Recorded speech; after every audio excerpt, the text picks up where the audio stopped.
سلام اس پر کہ جس نے بے کسوں کی دستگیری کی، سلام اس پر کہ جس نے بادشاہی میں فقیری کی، سلام اس پر کہ جس کی بزم میں قسمت نہیں سوتی، اور سلام ان پر کہ جن کے ذکر سے سحری نہیں ہوتی۔ آج ہمارے دائیں بائیں علامہ سہیل قاسمی صاحب میرے دل کے بہت قریب ماشاءاللہ مدینہ شریف سے ہو کر آئے ہیں۔ انہوں نے وہاں سے مجھے فون بھی کیا اور بڑی دعاؤں سے نوازا۔ اللہ ان کے علم عمل میں عمر میں برکت عطا فرمائے۔ اور میرے دائیں جانب قبلہ قاضی مسعود احمد صاحب مولانا روم علیہ رحمہ کے دربار پر کوئی گزشتہ 30 سال سے ہر سال حاضر ہوتے ہیں۔ اقبال کو بچپن سے پڑھا، وہیں 40 سال سے USA میں ہیں، یہاں آتے ہیں اور یہاں نوجوانوں کو مختلف یونیورسٹیز میں بزنس کے حوالے سے انہیں موٹیویٹ کرتے ہیں۔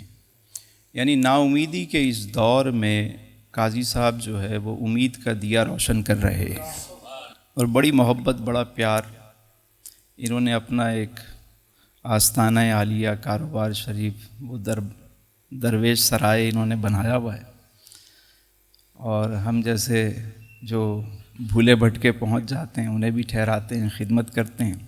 اللہ تعالیٰ ان کے علم میں عمل میں عمر میں برکت عطا فرمائے۔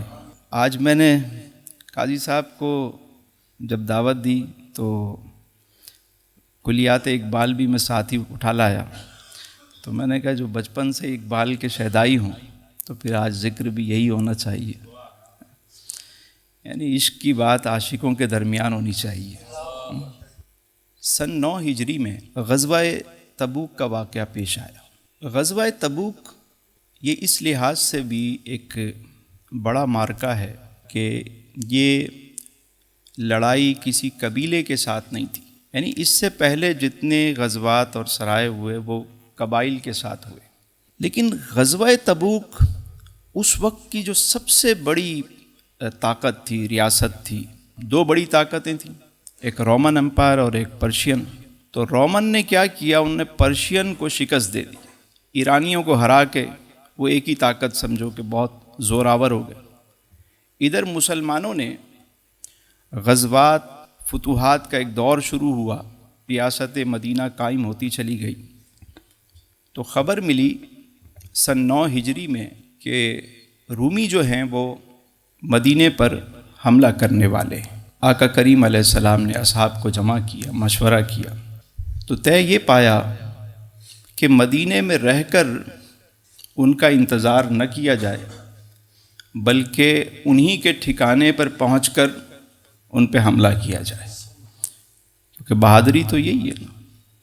لیکن چونکہ ایک ریاست کے ساتھ مقابلہ تھا، بڑی ریاست، جیسا کہ میں نے عرض کی کہ اس وقت کی سب سے بڑی ریاست، سپر پاور اس کو کہا جائے، ہمارے نزدیک تو سپر پاور ایک ہی ہے۔ اب جب مقابلہ اتنے بڑے دشمن سے ہو تو تیاری بھی اسی حساب سے کرنی پڑتی ہے، اور اس کو جیش الاسرہ بھی کہا جاتا ہے کہ ایک غربت تھی اس وقت، یعنی قحط کی سی صورتحال تھی مدینے میں، کیونکہ گرمی بھی بہت تھی اور کھانے پینے کی بھی قلت تھی۔ یعنی ایک سیزن ہوتا ہے نا، فصل کا سیزن ہوتا ہے، ہمارے یہاں بھی سیزنل بہت ساری چیزیں کراپ ہوتی ہے، گندم کی کراپ ہے تو فلاں ہے، تو سیزن بھی نہیں تھا اور مالی مشکلات بھی بہت تھیں لوگوں کو۔ لیکن اس وقت آقا کریم علیہ السلام نے حکم دیا کہ اللہ کی راہ میں مال جمع کرو۔ اب دیکھیے کہ اس سے پہلے آقا کریم علیہ السلام نے اس انداز سے کبھی بھی حکم نہ فرمایا، اس انداز سے۔ تو جب صحابہ نے یہ خبر سنی تو جس کے پاس جو تھا، جو حیثیت کے مطابق وہ لے آیا۔ سیدنا عثمان غنی رضی اللہ تعالیٰ عنہ نے عرض کی حضور میں 1/3 لشکر کا خرچہ اٹھاتا، پہلے 100 اونٹ بما سامان، پھر 200 اونٹ، پھر 300 اونٹ، بڑھاتے چلے گئے۔ کئی اور اصحاب اپنی اپنی حیثیت کے مطابق لا کر مال پیش کرتے رہے۔ ایک صحابی ہیں، ان کا نام ہے حضرت ابو عقیل انصاری رضی اللہ تعالیٰ۔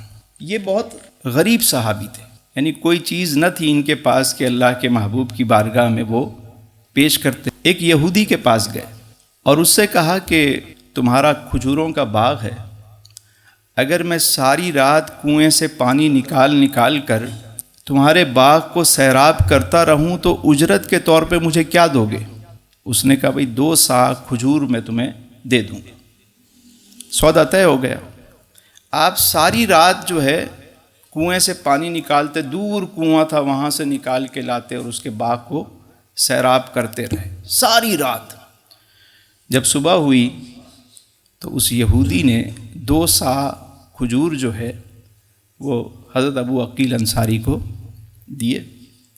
جب انہیں وہ کھجور ملے تو وہ جھومنے لگے، کھجوروں کو اٹھایا اور جھومتے ہوئے حضور علیہ السلام کی بارگاہ میں حاضر ہو گئے۔ کہا حضور یہ میری طرف سے یہ آپ کے قدموں میں، آپ کی خدمت میں، اس تحفے کو قبول کیجیے۔ سرکار علیہ السلام نے اپنے صحابی کے اس جذبے کو دیکھا، جانتے تھے کہ غریب صحابی ہے لیکن لے کر آیا مال۔ تو حضور علیہ السلام نے ایک اور صحابی کو بلایا، فرمایا ادھر آؤ، یہ کھجوریں لو اور یہ تمام جتنا مال کا ڈھیر ہے سب کے اوپر جا کے 2 کھجوریں رکھ دو۔ یعنی اس صحابی کی حوصلہ افزائی فرمائی۔ اچھا، ہمارے یہاں قاضی صاحب بیٹھے ہوئے، یہ واقعہ عموماً بہت زیادہ اس کو کوٹ کیا جاتا ہے۔ جب بھی کسی کو چندہ لینا ہو تو بطور مثال کے طور پہ یہی واقعہ پیش کیا جاتا ہے کہ غزوہ تبوک پر آپ علیہ السلام نے بھی چندے کے بارے میں فرمایا۔ اس میں 2 باتیں سمجھیے، بڑی اہم بات ہے یہ۔ انفاق فی سبیل اللہ کا جو آپ نے حکم فرمایا، وہ حالات دیکھیے کہ کیا تھے، اور ایسے حالات کو شریعت میں جو کہا جاتا ہے وہ اضطراری کیفیت، یا ہمارے ہاں ہم اس کو کہیں تو ایمرجنسی، کہ بھائی جنگی حالات پیدا ہو گئے، اور تو اس طرح کی صورتحال میں آپ علیہ السلام نے انفاق فی سبیل اللہ کے حوالے سے حکم فرمایا۔ ادروائز پوری سیرت مبارکہ کو انشاءاللہ ہم سن رہے ہیں تو آپ دیکھیے گا کہیں کوئی مسجد بنانی ہو، سب اصحاب نے مل کے مسجد بنا دی، کوئی مال آ گیا حضور کے پاس، آپ نے تقسیم فرما دیا۔ یعنی اجتماعی طور پہ جو سلسلہ شروع ہوا تو وہ اس وقت کہ جب جنگی حالات، اس بات کو ذہن میں رکھ کے اب میری بات کو سمجھنے کی کوشش کیجیے گا۔ میں عرض کرتا ہوں ہمارے یہاں کیا ہوتا ہے کہ اب اس واقعے کو بیان کر کے ہر شخص چندے کے اوپر چل پڑا ہے، یعنی پوری ریاست ہی ہماری جو ہے وہ چندے پہ چل رہی ہے۔ ابھی ذرا سا کوئی واقعہ ہو تو سارے کیمپ لگا کے بیٹھ جائیں گے، لائیے جی چندہ۔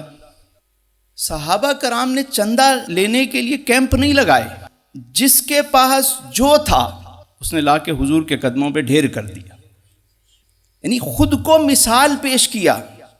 جو قریبی رفقا تھے انہوں نے سب سے زیادہ مال دیا۔ اور یہاں کیا ہوتا ہے، جو این جی او، اب تو ہر بندے نے ایک این جی او بنا لی، بس ادھر کوئی واقعہ ہونے کی دیر ہے کہ چندہ پورا سال چندہ، ہر بندہ چندہ، جہاں سے نکلو۔ اب تو ایسے لوگ بھی ہیں کہ ان کو دور سے آتا ہوا دیکھیں لوگ راستہ بدل لیتے ہیں، یار یہ ابھی چندہ مانگے گا، بس چندہ چاہیے۔ ہم تو کامیاب وزیر خزانہ بھی اسے سمجھتے ہیں جو ڈھیروں ڈھیر چندہ لے کر آئے۔ پیر صاحب بھی اپنے ساتھ اسی مرید کو بٹھاتے ہیں، اور تنظیموں میں بھی اسی شخص کو جگہ اہم دی جاتی ہے جو چندہ کرنے کا ماہر ہو۔ ایکسپرٹ آدمی ہے بھائی، چندہ نکلواتا، خوب نکلواتا۔ اور وہ جو ایک طریقہ دین نے سکھایا تھا کہ اپنے ہاتھ سے عائزہ اقربا کو دو، اس سے جو ایک تسکین ملتی تھی، سکون قلب ملتا تھا، اب وہ ختم ہو گیا۔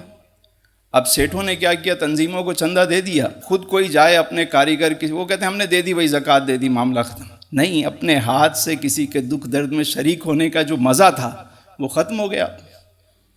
اور کیا اتنی این جی اوز، اتنا نیٹ ورک، اتنا چندہ کرنے کے بعد کیا ملک سے غربت ختم ہو گئی؟ یعنی اتنے لنگر کھانے ہیں، کیا کوئی بھیک نہیں مانگ رہا؟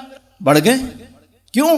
کیونکہ یہ سسٹم ہی الگ ہے۔ جب بھی آپ اس سسٹم پہ چلیں گے بگاڑ پیدا ہوگا معاشرے کے اندر، جو کہ ہوتا جا رہا ہے۔ اب کوئی کام کرنا پسند نہیں کرتا، وہ چندہ کرنا سب سے اچھا اس کو لگتا ہے، اس سے مانگ لیا، اس سے مانگ لیا، گزارا ہو جاتا ہے۔ پوری قوم اسی پہ ہے، بڑوں سے لے کر چھوٹوں تک سب سیکھ رہے ہیں، ایک دوسرے سے سیکھ رہے ہیں کیسے جیبیں خالی کروائی جاتی ہیں۔ کچھ پیار سے لیتے ہیں، کچھ زبردستی لے لیتے ہیں، لے تو سبھی رہے ہیں۔ پورا سسٹم ہی اسی پہ اب چل رہا ہے۔ لیکن دین اسلام نے جو طریقہ سکھایا کہ سب سے پہلے اپنے آپ کو پیش کرو.